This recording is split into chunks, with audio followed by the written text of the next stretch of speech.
at the very, very beginning. Very good place to start is with the sound of music. What is NLP and how did it actually come to be? So just to give you a little bit of background, as some of you and most of you will know, the N stands for neuro. And with neuro, we are talking about anything and everything that has to do with your brain, with your neurology, and with all the chemicals that your brain makes. So when we're working with neuro-linguistics, we are looking to create chemical changes in people. Now, what we mean by chemical changes is that your body is a bit like a zombie. If it doesn't have instruction from the mind, the body doesn't know what to do. Now, I don't know if some of you are aware that we actually have two brains. We have the traditional brain that's up here, but we have another very, very big nervous system, the stomach brain. And that is very much in charge of our fears, our emotions that we feel. It also takes care of all the digestive systems and all that kind of stuff that's going on here. And how the two brains communicate is through the spinal cord. But when we're looking at neuro, we're looking at how our perceptions, how our thoughts, how the things that we believe, our creations, get translated, decoded from the brain into the body. Think about, for instance, children. When they go and write exams, some of them feel absolutely confident and okay to go and write an exam. And a lot of them will feel anxiety and fear. How is it that they can do the fear into the body? How does the body know that this is the time to get fearful, and therefore they need to exhibit behaviors that are of fear? Because how would we know somebody's feeling fearful? We can see it and we can feel it. What are the sort of behavioral attributes of that? So you sweat on your palms, sometimes you sweat at your feet. What else? Shake. You shake, body temperature goes up, you feel quite hot.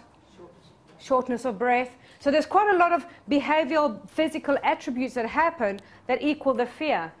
The question is how does the body know at that particular moment, because it doesn't do it randomly, to get scared? It's the same way as somebody does not walk in the street and gets just scared randomly for nothing. Something has to trigger the body into behaving this way.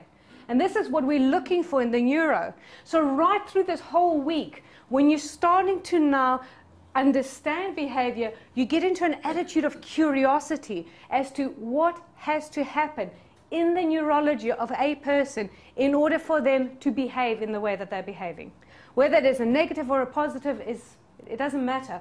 It's what is going on here. So we really, really pay a close attention as to how that all develops in the brain and translates itself into the body. Does that make sense? So this is what the neuro stands for. Linguistics is our middle name, and it is hugely important, and this is why with NLP we pay big, big attention to communication. Communication is everything.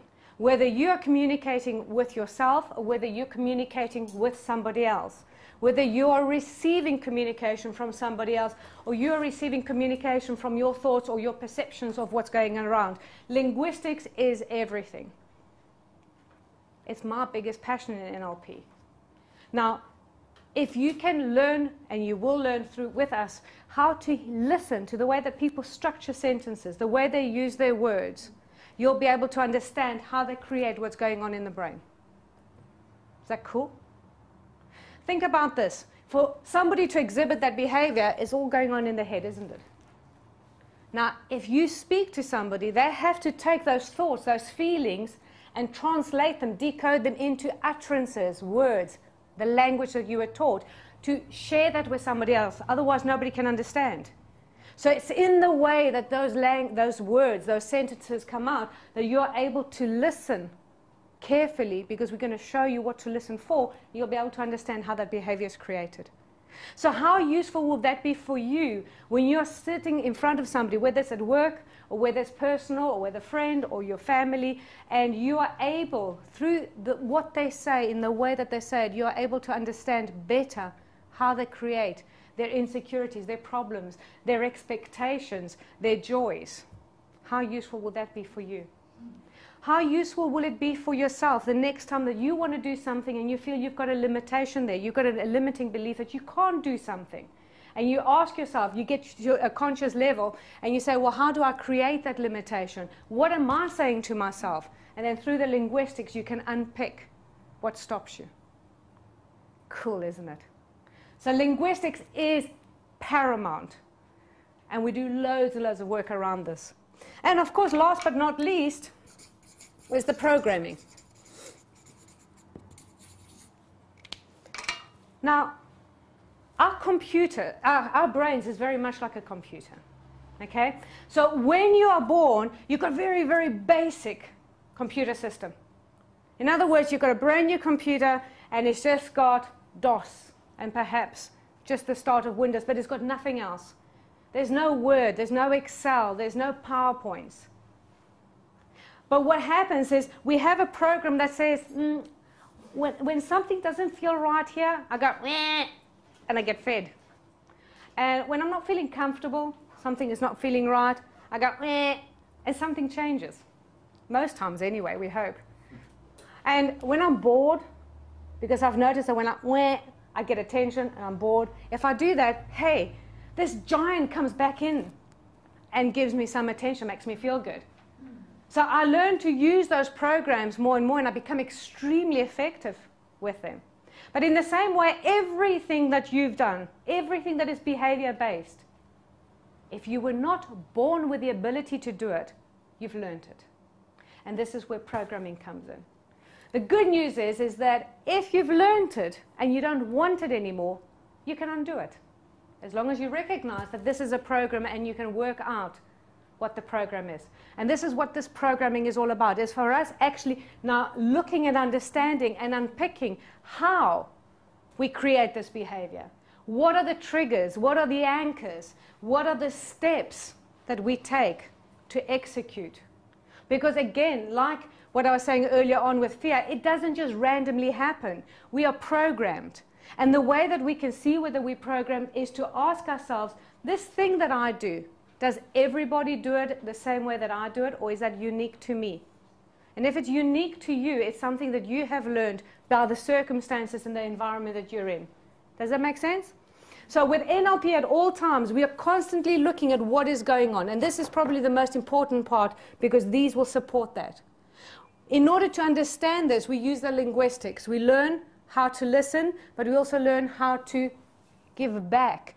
Because remember, in order for people to understand, words will create images inside somebody's mind. And that's the only way they will understand something. So how you string words back will determine how people understand and what chemical output they will have. And then, of course, is to be able to understand what is the program that people run in order to do something. So you will find that some people are extremely effective and efficient at work in doing whatever they're doing, but as soon as they come home, they don't have the same discipline. They've got a different program for home. And not using this program for what they're doing at home. Sometimes you'll get people that have got fantastic programs about how to keep fit and how to keep motivated, and other people don't. But if they use that program, if we can transfer the program, because we understand it, then we're able to use it as well. So in the programming, we're able to really unpick behavior. We can also just take small parts of our behavior out and leave the rest in, because not all behavior is all bad. Does that make sense? In the same way as if we've got good behavior, we can really look and see how we create that program and emphasize it and enhance it and become better. And this is what sports people will do. So if somebody wants to improve on their sport, they'll take all the good qualities, look at all the good programming and enhance that, work with what works, is what you probably have heard. So this is what NLP stands for as an acronym.